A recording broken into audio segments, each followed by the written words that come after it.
Bonjour à tous les trois et merci d'être avec nous ce matin.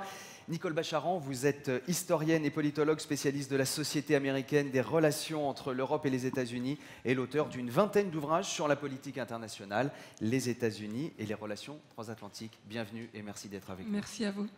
Pascale Johannin, vous êtes depuis 2003 directrice générale de la Fondation Robert Schuman. C'est un think tank pro-européen qui a pour objectif d'œuvrer en faveur de la construction européenne. Bonjour et bienvenue. Bonjour.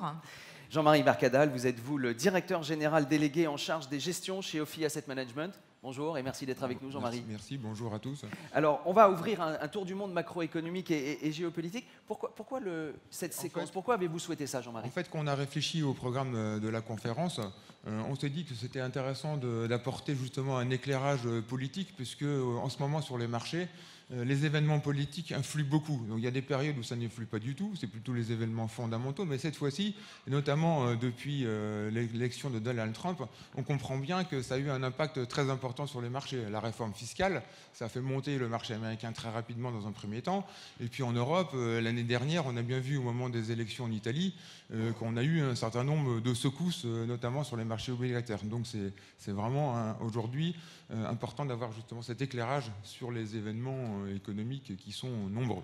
Alors, avant de parler évidemment du présent, je le disais, de l'actualité très chaude, puisqu'il y a eu ce sujet sur le vote du Brexit, donc c'était hier soir, et puis parler de l'avenir également, je vous propose quand même qu'on fasse un retour sur l'année 2018, revoir un petit peu quels ont été les événements qui ont jalonné cette année, et puis on réagira juste après. On découvre, c'est une revue de presse. Voilà donc pour ce retour. Ça donne le vertige. Ça donne le vertige, dit Nicole Bacharan. Qu'est-ce que vous retenez là s'il y a un événement de l'année 2018? On a vu qu'on avait couvert tous les sujets, hein, la politique, l'économique, le social, l'environnemental. Est-ce qu'il y en a un qui particulièrement retient votre attention? Je pense peut-être quand même le rapport de l'ONU sur le climat, qui nous disait en résumé, je crois, qu'on avait à peine une douzaine d'années pour marquer un grand tournant, et finalement on voit qu'il y a très peu de réactions derrière. Et de mon côté, si j'ose dire, un président américain qui n'y croit pas. Et puis peut-être sur le plan de cette géopolitique qui a tant de facultés à bouleverser l'économie et les marchés, les sommets qui se sont suivis en juillet dernier à Bruxelles, sommet de l'OTAN avec une grande hostilité entre l'allié américain et les alliés européens, suivi de cet étrange sommet à Helsinki, où Donald Trump a affiché sa complicité, sa proximité avec Vladimir Poutine, au point que, je fais le lien avec le début de cette année qui est encore tout jeune, on lui pose la question, êtes-vous un agent russe? Donc je pense que l'année qui vient sera riche également en événements un peu tourbillonnants. D'accord, et il n'a pas encore tweeté sa réponse à cette question. Pascale Johannin, de cette année 2018, est-ce qu'il y a un événement qui particulièrement a retenu votre attention? Pas un, mais toutes ces tensions Un petit peu plus près du micro. toutes ces tensions qui existent au niveau mondial et qui rendent le monde plus incertain. On a en effet d'un côté des démocraties qui sont chahutées, que ce soit outre-Atlantique ou en Europe, par des gens qui remettent en cause un peu les fondamentaux et les valeurs qui posent ces démocraties. Et puis inversement, des régimes qui ne sont pas démocratiques. On a parlé de la Russie à l'instant, mais on pourrait parler de la Chine ou du Brésil, qui imposent des hommes forts et qui remettent un peu aussi, eux, une autre vision du monde. Est-ce qu'on est prête à l'accepter, avec en effet des chocs qui vont fortement avoir un lieu un jour, puisque nous ne partageons pas la même vision du monde entre les Chinois, les Russes et les Américains et les Européens. Jean-Marie Mercadal. C'est un petit peu aussi sur l'Europe, hein, dans un monde qui se durcit entre les États-Unis et la Chine. On voit bien qu'il y a un vrai combat. Et moi, ce qui m'a frappé cette année, c'est le manque de leadership en Europe, hein. On a les deux patrons en Allemagne et en France qui sont très très affaiblis. Et on a le sentiment qu'entre les États-Unis et la Chine, ça fera probablement l'objet de discussions, on a une Europe un peu sans tête en ce moment. Et c'est moi ce qui m'a marqué principalement sur cette année géopolitique 2018. Allez, on va parler actualité, on va aller côté américain. Nicole Bacharan, en ce moment, c'est une situation que l'on n'avait pas connue depuis un certain nombre d'années. C'est le fameux shutdown. Alors, on parle d'un record, triste record. Le record est battu, ça y est.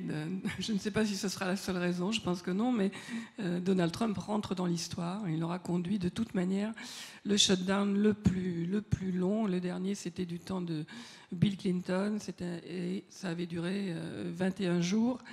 Et c'était un shutdown très dur, très difficile, mais avec des éléments de négociation, c'est-à-dire que c'était une question budgétaire et les chiffres n'étaient pas absolument figés de part et d'autre, entre les deux parties. Donc il y avait une marge, voilà, pour trouver un compromis qui avait été fort difficile à trouver. Là, on est dans une situation, par contre, tout à fait inédite. Le shutdown dure depuis 24 jours. 24 jours, je crois, 24 non, 25, oui. 21 jours, c'était le record. On doit être à 24, je pense. Et on a commencé le 22 décembre, mais parfois, j'ai du mal à compter. Et on a deux positions totalement rigides. C'est-à-dire que Donald Trump dit c'est 5,7 milliards pour le mur ou rien. Et Nancy Pelosi a dit non, il n'y aura pas d'argent pour le mur. Et les positions de compromis qui ont été avancées, le Parti démocrate proposant 1,3 milliard pour la sécurité à la frontière, mais pas pour le mur. Le vice-président Mike Pence proposant 2 milliards et quelques. Un autre parlementaire républicain également proposant un compromis. Tout cela est catégoriquement refusé par Donald Trump, qui aujourd'hui même rappelle un certain nombre de fonctionnaires qui étaient restés chez eux à venir travailler gratuitement parce que ça commence à être très difficile, la sécurité dans les aéroports, le service des impôts, qui touche beaucoup d'Américains. Ce n'est pas seulement la déclaration d'impôts, on est à l'époque des crédits d'impôts pour les familles modestes. Donc les crédits d'impôts, d'autres services comme l'aide alimentaire, tout cela est bloqué. Et évidemment, ce qu'on attend, mais sans s'en réjouir, c'est qu'il y ait des menaces fortes, au fond, sur la progression de l'économie américaine et que ça fasse bouger le président, qu'il trouve une porte de sortie. Voilà, parce qu'aujourd'hui, évidemment, il y a des conséquences immédiates pour les gens qui travaillent dans l'administration, qui aujourd'hui ne sont pas payés, vous le disiez, il y a même certains qui sont obligés d'être travailler sans être rémunérés. Et puis, alors je parle sous le contrôle de Jean-Marie Mercadal, mais j'ai entendu ce matin, je crois que c'est 0,1 point de croissance perdu chaque semaine pour l'économie américaine. C'est à peu près les chiffres que l'on a aujourd'hui. Il y a beaucoup de chiffres, parce que effectivement, c'est les chiffres sur lesquels on se cale aujourd'hui, mais il y a beaucoup d'estimations et personne ne sait exactement quel sera l'impact. Enfin, il y aura un impact. Et puis en tout cas, on n'aura pas de statistiques non plus dans les prochaines semaines. Qu'est-ce qu'on peut imaginer comme issue quand on a un Donald Trump qui dit si ça dure 1 an, 2 ans, c'est pas grave, Il ne va pas pouvoir tenir aussi longtemps. Donc, à mon avis, parce que qu'est-ce qui va se passer si je le savais? Je vous promets que je vous le dirai. Il me semble que Donald Trump et son équipe va chercher un moyen de céder en disant qu'il n'a pas cédé. Alors, on a parlé de la déclaration d'un état d'urgence de sécurité nationale. Pour l'instant, il dit non, mais j'ai le droit de le faire.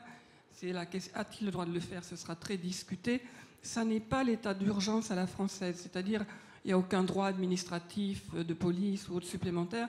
C'est un peu plus proche de l'état de catastrophe naturelle, en fait. Ça a été déclaré très souvent aux États-Unis, après l'ouragan Katrina, après les incendies en Californie, après le 11 septembre. Ça permet de mobiliser une partie des ressources de l'armée, une partie des ressources financières et des ressources en hommes pour faire face à une situation d'urgence. Mais quand l'armée américaine intervient sur le territoire américain, elle n'est pas armée. Et ça doit être autorisé à la fois par un acte du président et un aval du Congrès à un moment. Est-ce que ça peut être utilisé par le président pour passer par-dessus la tête du Congrès pour une exigence budgétaire, pour un programme politique qui lui est propre? S'il le fait, ça sera contesté au Congrès, ça sera contesté devant les tribunaux, mais ça pourrait lui permettre de dire « je continue à me battre pour le mur », il n'y aura pas de mur, mais néanmoins, il pourra en faire une matière électorale. Donc ça peut être une porte de sortie. Il peut y en avoir d'autres que je ne suis incapable d'imaginer aujourd'hui. D'accord, alors vous le disiez, évidemment, cette histoire du mur, c'est pour satisfaire son électorat. Si on parle, on a vu les midterms, donc c'est le Congrès qui est passé démocrate aujourd'hui. Est-ce que Donald Trump est déjà, aujourd'hui, à mi-parcours, en phase de campagne de réélection ou pas? Et est-ce que ça, c'est évidemment l'enjeu marquant? C'est le premier enjeu. Et en fait, ce qui est frappant, c'est que Donald Trump est en campagne pour sa réélection depuis le 20 janvier 2017, depuis son entrée à la Maison-Blanche. Dès le 20, il y a donc plus d'1 an, 2 ans maintenant, il commençait à lever des fonds pour sa campagne en réélection. Et c'est vrai qu'on a remarqué, bon, on s'intéresse tous un peu sur sa psychologie, hein, je ne vais pas vous faire injure que de faire un peu de psychologie de bazar de mon côté, mais on voit un homme qui n'est pas heureux à gouverner, qui finalement, il passe peu de temps, mais qui est très heureux en campagne. Les meetings de campagne, c'est cette ambiance de foule en adulation, qui scande son nom, qui scande des slogans. C'est ce qu'il aime.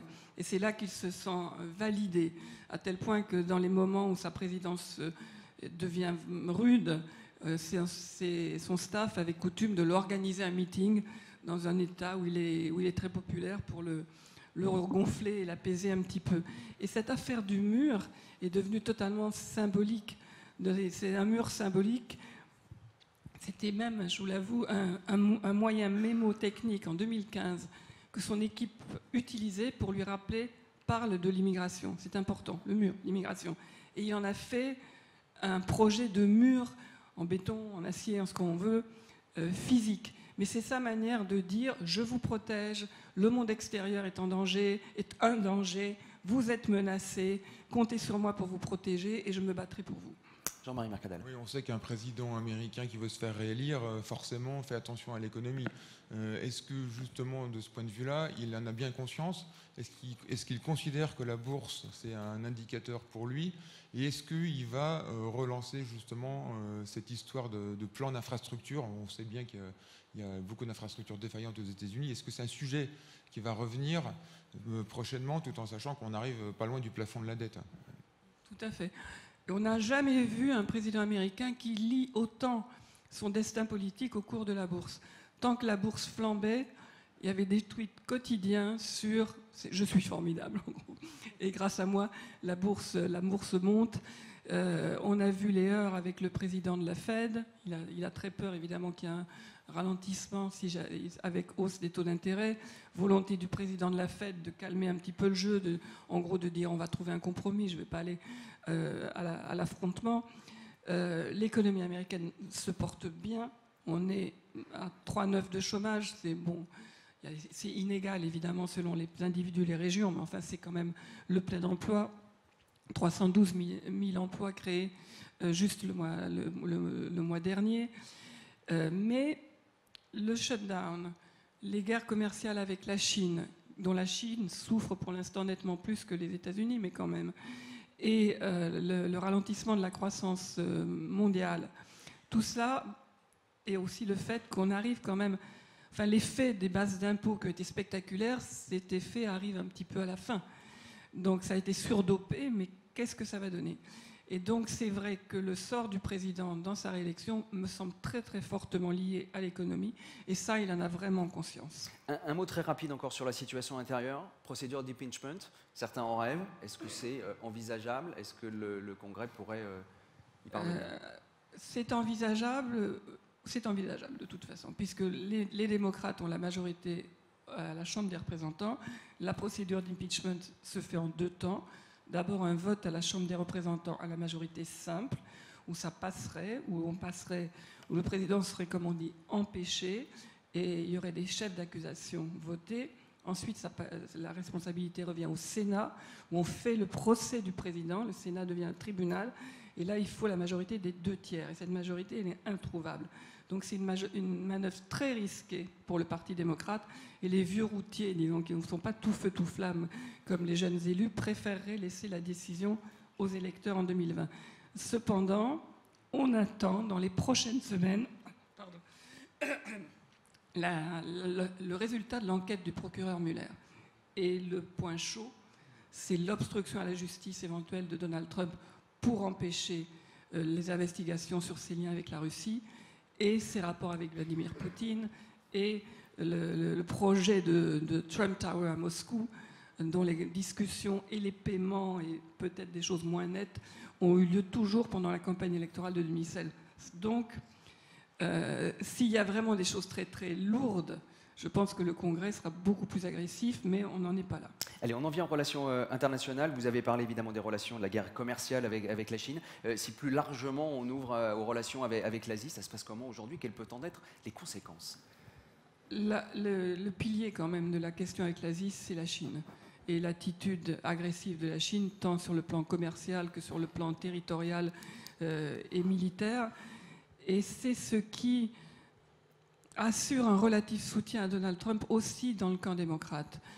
Parce que les questions que Donald Trump pose à l'égard du comportement de la Chine en matière de vol de la propriété intellectuelle, en matière de soutien étatique plus ou moins déguisé à l'économie, de subvention à des entreprises, de fermeture des marchés de manière artificielle, c'est pas qu'une question de républicains, c'est aussi une question de démocrates, c'est aussi une question mondiale, c'est aussi une question d'Européens.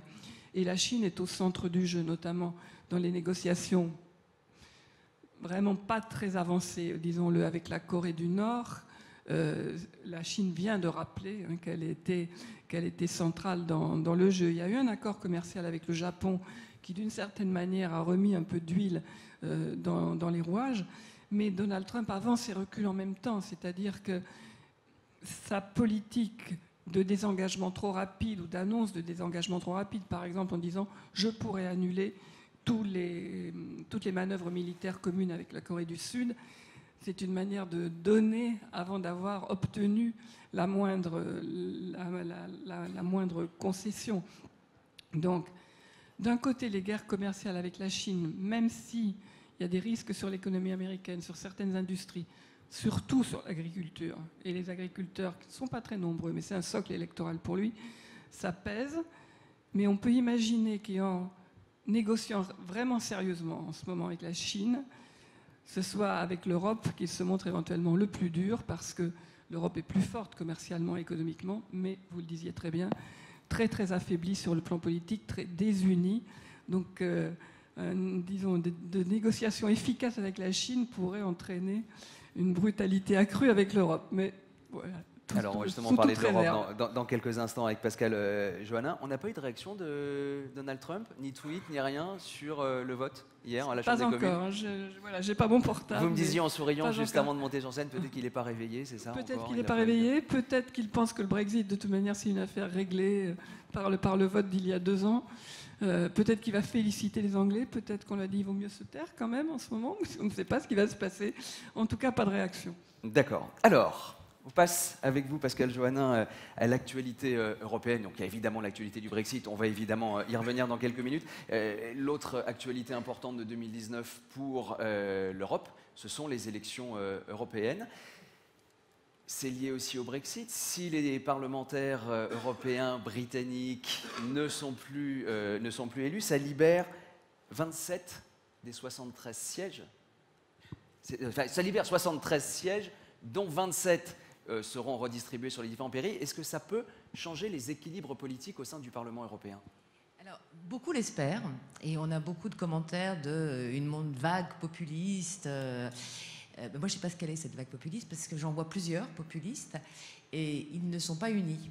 Il y a des populistes de droite, il y a des populistes de gauche, il y a des populistes à droite, mais qui sont conservateurs, d'autres qui sont plus progressistes. Donc, il risque d'y avoir en effet un peu plus de populistes, entre guillemets, et avec le pluriel, mais ils ne vont pas forcément arriver à s'entendre pour faire une force politique unie. Et donc, si on compte à peu près au Parlement européen, ils sont 200 aujourd'hui, ils pourraient être à plus près de 250, c'est-à-dire c'est une progression, mais il y a 705 députés au Parlement européen, donc ils n'ont pas la majorité. Et quand je prends l'exemple, on a vu tout à l'heure ce petit encart là sur le ticket gagnant en Italie, les 2 partis qui sont au gouvernement italien n'envisagent pas de siéger dans le même groupe. Donc, ils sont ensemble en Italie, mais au Parlement européen, ils ne veulent pas faire classe commune. Donc, vous voyez, déjà, c'est pas simple. Donc, en effet, il y a ce risque. Pourquoi il y a pas 73 sièges de moins? C'est parce que on a utilisé une partie des sièges britanniques pour tenir compte des évolutions démographiques. Et donc, en effet, la France, du coup, pour ce pays, va avoir 5 sièges de plus, l'Espagne aussi. Et donc, on a réparti une partie des sièges pour tenir compte d'une représentation la plus juste possible du député européen par rapport à la population. C'est un peu le système de la Chambre des représentants américaine, mais nous, on a mis un seuil à 6 pour les petits États, contrairement au Rhode Island, par exemple, qui n'a qu'un. Et donc, ça obligé à un peu basculer les choses pour être plus équilibré, plus juste. Pas de grand changement des équilibres politiques. Pour autant, est-ce que l'on peut aujourd'hui, d'ores et déjà, imaginer ce que pourrait être une majorité au sein du Parlement européen à l'issue des élections ? Le grand changement, si, il va y avoir un changement politique, mais pas de la nature qu'on attendait. C'est que depuis 1979, et donc la première élection du Parlement européen au suffrage universel direct, on a un duo, la droite modérée et la gauche modérée, grosso modo les chrétiens démocrates et les sociaux-démocrates, qui avaient la majorité absolue à eux deux, jusqu'en 2014. Et là, les prévisions, qui sont celles que font des instituts de sondage à travers l'Europe, montrent que ça ne sera plus le cas. Donc en effet, il va y avoir une nouvelle majorité, puisqu'il n'y a pas un parti qui a jamais réussi à s'imposer à la majorité au Parlement européen, donc c'est un ticket. Et le ticket, donc PPE, SED, sociaux-démocrates et Parti populaire européen, ne sera pas suffisant. Donc il va falloir faire une alliance avec un troisième partenaire, et donc ça va rouvrir certainement le jeu, la redistribution des pouvoirs, l'influence au sein des institutions, puisque il y a les élections européennes en mai, mais il y a également le renouvellement de la Commission européenne, la désignation du président du Conseil européen. Et alors, cerise sur le gâteau, cette année, ça n'a rien à voir, mais il se trouve que le mandat de la BCE, c'est 8 ans. Mario Draghi a été nommé en 2011, nous sommes en 2019, donc il y aura un nouveau président de la BCE au mois de novembre. D'accord, alors justement, puisque vous parlez Parlement, Commission, Conseil, peut-être un petit point de pédagogie à nouveau pour expliquer un petit peu comment tout ça s'articule entre le Parlement, la Commission, le Conseil. Alors, vous avez parlé de leadership. Alors simplement pour l'Union européenne, c'est pas un État. On a parlé tout à l'heure de la Chine, de la Corée du Nord, de l'Inde, du Brésil, des États-Unis. Ce sont des États, fédéraux ou pas, mais ce sont des États. L'Union européenne, c'est pas un État. C'est une fédération de 28 aujourd'hui États membres qui ont confié librement et volontairement un certain nombre de compétences à l'Europe, mais c'est eux qui transfèrent une partie de leurs compétences à l'Europe, c'est pas l'inverse. Et donc, c'est pas un État. Alors, dans cette gouvernance de l'Europe, aujourd'hui, la Commission, ça serait le gouvernement, l'exécutif. Hein. Donc, Juncker serait le Premier ministre, un petit peu de l'Union européenne. Vous avez le Parlement européen élu au suffrage universel direct, qui est la chambre basse, donc on va dire la Chambre des représentants américaine. Et puis, vous avez un deuxième Parlement, qui, lui, est un peu plus compliqué à comprendre, parce qu'il joue le rôle du Parlement à Bruxelles, mais il est l'exécutif chez lui. C'est le Conseil qui représente les États et qui est un peu donc la chambre haute. Donc en effet, une fois qu'une proposition est proposée par la Commission, elle est discutée à la fois par l'Assemblée élue au suffrage universel et par le Conseil. Et elle ne devient directive, règlement, donc le nom de la loi dans l'Union européenne, qu'après l'adoption par les deux chambres. Jean-Marie Mercadal. Ce qui fait peur un peu au marché, vous disiez tout à l'heure, les partis populistes ne s'entendent même pas entre eux et ne sont pas forcément dans le même groupe. Mais ce qui fait un peu peur au marché, on l'a vu, et on l'a vu en Italie, c'est qu'il y a quand même pas mal de partis qui souhaitent, qui ouvertement disent qu'ils veulent quitter l'euro. Et je trouve que l'agenda de la construction de l'euro n'est pas tout à fait précis. Et on a le sentiment aussi que la construction de l'euro n'est pas achevée. Il y a d'ailleurs un livre sur ce sujet à double Alors là, sens. je vous rejoins totalement. Nous avons créé un élément fédéral. Nous ne sommes pas un État fédéral, mais nous avons créé la monnaie, qui est quand même l'instrument fédéral, et la Banque centrale européenne est l'institution la plus fédérale de l'Union européenne. Pour autant, nous n'avons pas été jusqu'au bout, et je suis d'accord avec vous, il faut finir de parachever la construction de l'euro.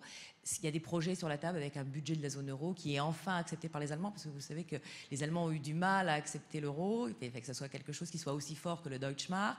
Et aujourd'hui, pour la gouvernance, ils y viennent, mais ils ont mis du temps. Voilà. Ceci étant dit, quand vous regardez les partis populistes, aujourd'hui, il n'y en a plus un qui veut sortir de l'euro. Marine Le Pen, terminée. Elle a pris une baffe au deuxième tour de l'élection présidentielle sur le sujet de l'euro. C'est plus dans le programme. Les Italiens, que ce soit la Lega ou le mouvement 5 étoiles, c'est plus non plus à l'ordre du jour. Ils ont crié quand la Commission leur a dit votre budget rentre pas dans les clous, mais ils se sont couchés, ils ont accepté de revenir à des étiages plus normaux, et donc ils n'ont pas dans leur programme la fin de l'euro. Tsipras, pour prendre l'autre bord politique à l'extrême gauche, il a été élu contre, en effet, un certain nombre de choses, mais il a fait exactement l'inverse, c'est-à-dire il est resté dans l'euro. Et les Grecs ne voulaient pas sortir de l'euro, parce qu'on voit aujourd'hui que l'euro, ça a une certaine stabilité. C'est une monnaie qui a 20 ans, mais qui est la deuxième monnaie de réserve mondiale. Donc, et l'AfD, donc pour finir par l'Allemagne, ce parti qui a été créé il y a 10 ans et qui devient... Ils ont essayé hier de faire dire en disant on va faire peut-être une sortie de l'euro, et ils se sont pris aussitôt une enquête des services de renseignement pour voir en effet tout ce qu'il y a derrière. Donc, parce que ça ne paraît pas totalement pareil, il peut y avoir une influence extérieure. Alors, on en arrive au sujet de l'actualité très récente. C'est donc le vote hier à la Chambre des communes. 432 voix contre, 202 voix pour, donc c'était sur l'accord de sortie. Oui, Jean-Marie, vous dites quelque chose? Juste à ce sujet, sur le Brexit, on regarde les marchés ce matin, la livre n'a pas bougé, le FTSE n'a pas bougé, les taux 10 ans anglais n'ont pas bougé. C'est comme si le marché ne croyait pas à un Brexit. D'accord. Alors justement, on va voir quelles peuvent être les solutions. Sur le climat politique spécifique en Grande-Bretagne aujourd'hui, vote de défiance. Donc c'est une motion de censure proposée par les travaillistes, par Jeremy Corbyn. Il risque d'y avoir aussi, pourquoi pas, un vote de confiance pour Theresa May. C'est-à-dire qu'on peut sentir un peu le paradoxe. Comment vous imaginez les choses? Alors d'abord, hier, ça a été une vraie claque pour Theresa May. Hein, tous les commentateurs l'ont dit, c'est la première fois qu'il y a depuis presque un siècle un tel vote contre une proposition du gouvernement. Donc ça l'affaiblit beaucoup. Ceci étant dit, l'opposition n'est pas dans une forme florissante. Hein. Jeremy Corbyn n'est pas un leader charismatique qui s'impose par lui-même, et au sein du Parti travailliste, il y a autant de divisions qu'au sein du Parti conservateur. Donc ce n'est pas forcément une solution qui s'imposerait pour les Britanniques. Il fait ce que fait l'opposition, Theresa May ayant mordu la poussière hier politiquement, il essaye d'en profiter et de faire une motion de censure. Lui, il peut, les conservateurs l'ont fait il y a un mois, ils n'ont pas réussi. Je ne suis pas sûre que ça passe, parce que ça voudrait dire qu'il y ait des trahisons du Parti conservateur, et je ne suis pas sûre qu'ils en soient là. Ils préfèrent avoir Theresa May qui est de leur bord et qui est là, plutôt qu'un Jeremy Corbyn qui arriverait et dont on ne sait pas trop ce qu'il ferait. Donc je ne suis pas sûre, mais vous savez, il faut jurer de rien en matière d'élection tant qu'elle n'est pas faite. Ce qui est certain, c'est que même si la motion de censure, on changerait de Premier ministre probablement, encore il faudrait que Jeremy Corbyn arrive à faire une majorité. Donc ce qui va se passer plus probablement, c'est que Theresa May va être confortée, si je puis dire, politiquement, parce que l'opposition n'aura pas réussi à la renverser. Pour autant, il faut qu'on trouve une solution, parce qu'aujourd'hui, il n'y a pas de Brexit, et personne ne veut du no deal Brexit, c'est-à-dire du Brexit sans accord. Donc le Parlement britannique a repris un peu de pouvoir juste avant les votes d'hier, puisque la semaine dernière, il y a eu un certain nombre d'amendements, et donc Theresa May doit, dans les 3 jours, donc lundi pour elle, puisque si le vote a lieu ce soir, jeudi, vendredi, lundi, elle doit faire de nouvelles propositions pour voir en effet quelle va être la solution qu'elle préconise à l'intérieur du Royaume-Uni d'abord, avec tout le spectre politique britannique, avant d'aller rediscuter avec les institutions européennes pour voir s'il y a une possibilité de faire quelque chose de nouveau pour que ce soit en effet proposé aux Britanniques. Il y a quelque temps, les institutions européennes disaient que non, on ne reviendrait pas sur le contenu de l'accord. Hier soir non plus, hein, Michel Barnier, Juncker et même Donald Tusk ont tous dit on a donné tout ce qu'on pouvait, nous, si ça ne convient pas aux Britanniques. Alors il faut quand même, on a parlé des populistes tout à l'heure, c'est quand même le 23 juin 2016 la première victoire des populistes. Parce que David Cameron a fait un référendum dans une démocratie parlementaire où le Parlement est très fort, hein, c'est encore plus qu'aux États-Unis, c'est vrai, une vraie démocratie parlementaire. Il a bypassé le Parlement en essayant d'aller trouver un accord pour essayer de consolider son parti, dont beaucoup étaient en train de partir vers la droite de UKIP. Il a perdu. Mais pour autant, aucune solution crédible n'a été proposée par ceux qui étaient les partisans du Brexit. Et aujourd'hui, on ne les attend pas davantage. Ils sont là à se dire, on veut sortir, mais ils n'imaginent pas comment. Et donc, le point principal qui a bloqué l'accord hier par le vote, c'était en effet cette frontière que personne n'a imaginée, parce qu'ils pensent tous que le Royaume-Uni est une île. Mais non, il y a la province d'Irlande du Nord, l'Ulster, qui a une frontière terrestre avec l'Irlande. Ils ne veulent aucun, les Brexiteurs ou les Remainers veulent pas de frontière, sauf qu'ils n'avaient pas imaginé quelle allait être en effet la procédure une fois que le Royaume-Uni sortait de l'Union. Donc il va falloir en effet qu'on trouve, je pense que c'est là que Theresa May va essayer de porter l'attention sur en effet cette fameuse relation avec l'Irlande et l'absence de frontières. Jean-Marie Mercadal. Sur le Brexit, il nous reste plus peu de temps, je n'ai pas grand-chose à rajouter. Peut-être sur la question alors, des entreprises qui aujourd'hui, britanniques notamment, veulent rester dans l'union douanière. Il est aussi ça l'enjeu pour eux. Vous avez vu les patrons britanniques, le CBI, qui ne veut pas d'un Brexit sans accord, parce qu'en effet, le jour où si jamais il n'y avait pas d'accord, c'est vraiment une hypothèse, hein, c'est pas ce qui va se passer. Mais le jour où ce Brexit serait sans accord, on ouvre la porte à l'inconnu, à tout. Dans les transports, dans l'entreprise, dans les relations. C'est un pays tiers. qui n'est nié par... Donc, il n'y a plus aucune règle qui s'applique, puisqu'ils ne sont plus un État membre. C'est un État tiers qui dépend des règles de l'OMC, donc il faut tout reconstruire. Et donc, avant qu'on reconstruise quelque chose, il va y avoir des grandes perturbations. Alors, plus problématique pour le Royaume-Uni que pour l'Union européenne, mais bien entendu, tous les partenaires du Royaume-Uni, même les États-Unis, seraient affectés, parce que les règles tombent.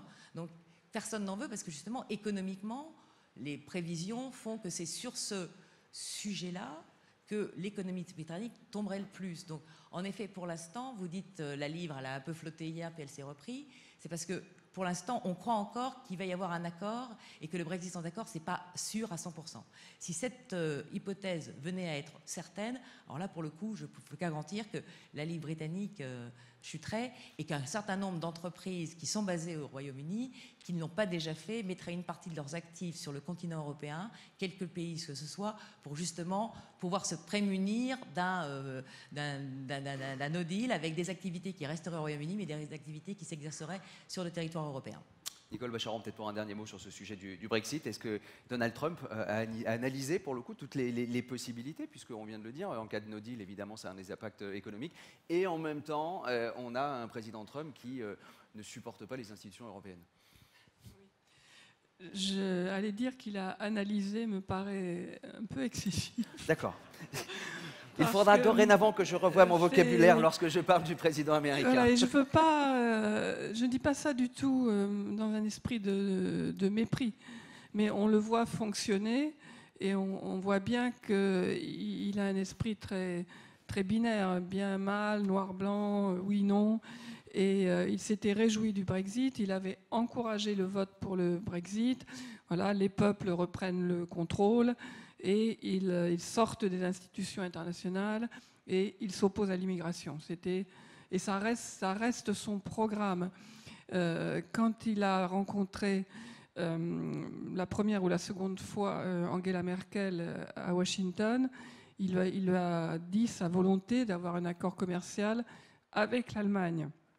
Et elle a œuvré beaucoup pour lui expliquer qu'il n'y avait pas, que ça se faisait avec l'Union européenne.